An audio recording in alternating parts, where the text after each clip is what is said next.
சரவண ஜோதியே நமோ நம. வாழ்க வையகம், வாழ்க வளமுடன். அனைத்து தமிழ் நெஞ்சங்களுக்கும் கனிவான வணக்கங்கள்.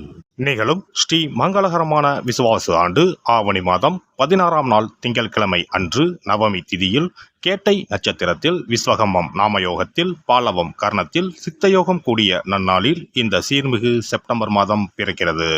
இம்மாத கிரகப்பெயர்ச்சி என எடுத்துக்கொண்டால் சுக்கிர பகவான் 14ஆம் தேதி கடகராசியில் இருந்து சிம்ம ராசிக்கு பயிற்சியாகின்றார். புதன் பகவான் 15ஆம் தேதி சிம்ம ராசியில் இருந்து கன்னிராசிக்கு பயிற்சியாகின்றார். சூரிய பகவான் 16ஆம் தேதி சிம்ம ராசியில் இருந்து கன்னிராசிக்கு பயிற்சியாகின்றார். செவ்வாய் பகவான் கன்னிராசியில் இருந்து துலாம் ராசிக்கு 13ஆம் தேதி பயிற்சியாகின்றார்.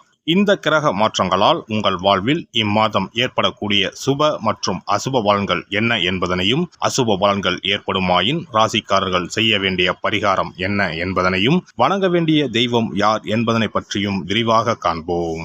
பிறக்கப் போகும் இம்மாதத்தில் உங்கள் வாழ்வில் வளமும் நலமும் செல்வ செழிப்பும் பெற்று வாழ்வில் உயரிய நிலையை அடைய எல்லாம் வல்ல எம்பெருமானை வேண்டி விரும்பி கேட்டுக்கொள்கிறேன். சிம்ம ராசி அன்பர்களே, இந்த மாதம் பணவரத்து எதிர்பார்த்ததை போல இருக்கும். எடுத்த முயற்சிகள் அனைத்தும் வெற்றி பெறும். உங்கள் கருத்துக்களை மற்றவர்களிடம் கூறும்போது அவர்கள் அதை தவறாக புரிந்து கொள்ள நேரலாம். கவனம் தேவை. தொழில் வியாபாரத்தில் இருந்த போட்டிகள் அகலும். எதிர்பார்த்த அளவு வியாபாரத்தில் லாபம் கூடும். கூட்டு தொழில் வியாபாரம் செய்பவர்கள் கவனமாக இருப்பது நன்மை தரும். உத்தியோகத்தில் இருப்பவர்கள் வீண் அலைச்சலை சந்திக்க நேரும். மேல் அதிகாரிகள் கூறுவதை கேட்டு அதன்படி நடப்பது நல்லது. சக ஊழியர்கள் உங்களுக்கு ஆதரவாக இருப்பார்கள்.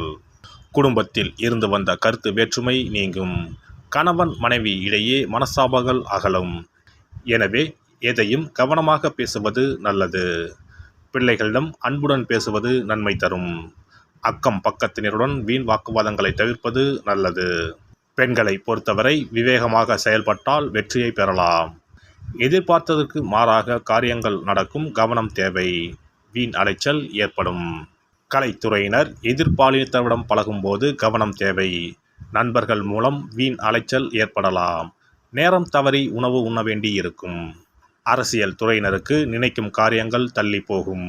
வீண் அலைச்சல் வேலைப்பளு இருக்கும். மேலிடத்திடம் நெருக்கம் அதிகரிக்கும். மனம் மகிழும் காரியங்கள் நடக்கும். மாணவர்கள் ஆசிரியர்கள் கூறுவதை கவனமாக கேட்டு அதன்படி நடப்பது வெற்றிக்கு வழிவகுக்கும். வீண் அலைச்சலை தவிர்ப்பது நல்லது. நட்சத்திர பலன்கள். மகம் நட்சத்திரம். இந்த மாதம் வீண் மனக்கவலை உண்டாகும். எதிர்பாராத செலவுகள் ஏற்படும். அலைச்சலால் சரியான நேரத்திற்கு உணவு உண்ண முடியாத நிலை ஏற்படலாம். பணவரவு இருக்கும். வாக்கு வன்மையால் காரிய அனுகூலம் ஏற்படும். பூரம் நட்சத்திரம். இந்த மாதம் தொழில் வியாபாரத்தில் எதிர்பாராத போட்டிகள் ஏற்படும். தொழில் வியாபாரத்தில் அதிக முதலீடு செய்யும் முன் யோசிப்பது நல்லது. கடன் விஷயங்களில் கவனம் தேவை. பழைய பாக்கிகள் சிறிது தாமதத்திற்கு பின் வந்து சேரும். உத்தியோகத்தில் இருப்பவர்கள் வீண் அலைச்சலை சந்திக்க வேண்டி இருக்கும். உத்திரம் நட்சத்திரம். இந்த மாதம் குடும்பத்தில் திடீர் கருத்து வேற்றுமை ஏற்பட்டு நீங்கும். விருந்தினர்கள் வருகையால் செலவுகள் கூடும். அக்கம் பக்கத்தினரை அனுசரித்து செல்வது நல்லது. வாகனங்களில் செல்லும் போதும் நெடுந்தூர பயணங்களின் போதும் கவனமாக இருப்பது நல்லது. ஞாயிற்றுக்கிழமையில் சிவன் கோவிலுக்கு சென்று சிவனையும் நவகிரகத்தில் சூரியனையும் தீபம் ஏற்றி வழிபடுவது எல்லா நன்மைகளையும் உண்டாக்கும்.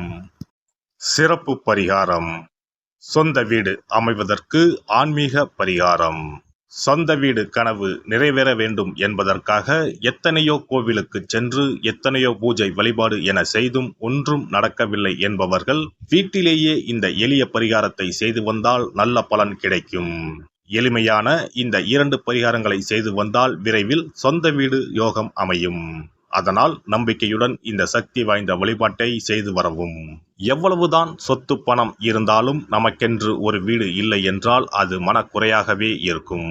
சொந்த வீடு வாங்க முடியவில்லையே என்பது பலரின் ஏக்கமாகவும் கனவாகவும் இருந்து வருகிறது. சொந்த வீடு வாங்க வேண்டும். வாங்கிய இடத்தில் விரைவில் வீடு கட்ட வேண்டும். ஏற்கனவே துவங்கியிருந்த வீட்டின் பணிகளை பணப்பற்றாக்குறையால் கட்டி முடிக்க முடியவில்லையே என்ற கவலையில் இருப்பவர்கள் ஏராளம்.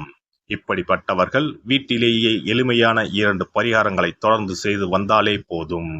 சொந்த வீடு வாங்க வேண்டும் என்று நினைப்பவர்கள், அதற்கான முயற்சியில் ஈடுபட்டிருப்பவர்கள் ஒரு சிறிய அகல் விளக்கில் விளக்கெண்ணெய் ஊற்றி தீபம் ஏற்ற வேண்டும்.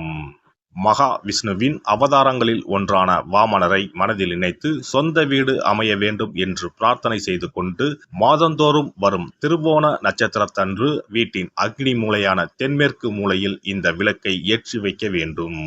அக்னி திசை என்பது மண்ணுக்குரிய திசையாகும். அதாவது அங்காரகன் எனப்படும் செவ்வாய் பகவானுக்கு உரிய திசை இதுவாகும். 3 அடி மண் கேட்டு 3 உலகையும் அளந்தவர் வாமனன். அதனால் அவரை நினைத்து பால் பாயசம் நிவேதனமாக படைத்து வழிபட்டு வந்தால் விரைவில் சொந்த வீடு யோகம் அமையும். மற்றொரு பரிகாரமாக வீட்டில் பயன்படுத்தும் காமாட்சி விளக்கு அல்லது கஜலட்சுமி விளக்கு அல்லது வழக்கமாக பயன்படுத்தும் ஏதாவது ஒரு விளக்கை எடுத்துக்கொள்ளுங்கள்.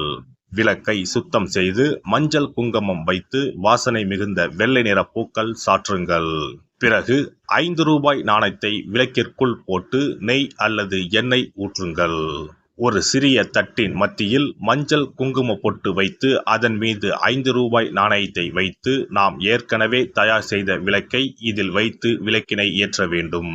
தினமும் காலையில் 6 மணி முதல் 7 மணிக்குள் இந்த விளக்கை ஏற்றி வந்தால் விரைவில் வீடு கட்டுவீர்கள். 5 ரூபாய் நாணயம் என்பது குபேரனுக்கு உரியதாகும். இதை விளக்கில் போட்டு ஏற்றுவதால் வீடு கட்டுவதற்கான அல்லது வீடு வாங்குவதற்கான பணம் ஏதாவது ஒரு வழியில் உங்களுக்கு கிடைக்கும். காலை 6 மணி முதல் 7 மணி வரையிலான நேரம் என்பது ஞாயிற்றுக்கிழமையில் சூரியன், திங்கள் கிழமையில் சந்திரன், செவ்வாய் கிழமையில் செவ்வாய், புதன் கிழமையில் புதன், வியாழக்கிழமையில் குரு, வெள்ளிக்கிழமையில் சுக்கிரன், சனிக்கிழமையில் சனி என நவக்கிரகங்களில் பாவ கிரகங்களான ராகு கேதுவை தவிர்த்து மற்ற 7 கிரகங்களையும் குறிக்கும் ஹோரை நேரமாகும்.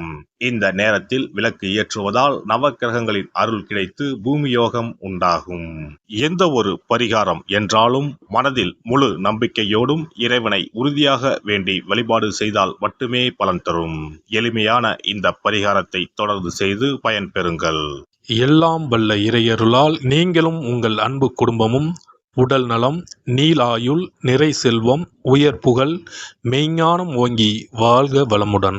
இந்த வீடியோ பதிவு உங்களுக்கு பிடித்திருந்தால் லைக் பண்ணுங்க, கமெண்ட் பண்ணுங்க, ஷேர் பண்ணுங்க, மறக்காம சப்ஸ்கிரைப் பண்ணுங்க, பக்கத்துல இருக்கிற பெல் பட்டனை கிளிக் பண்ணுங்க. நன்றி, வணக்கம். ஓம் நமச்சிவாய. சிவாய நம.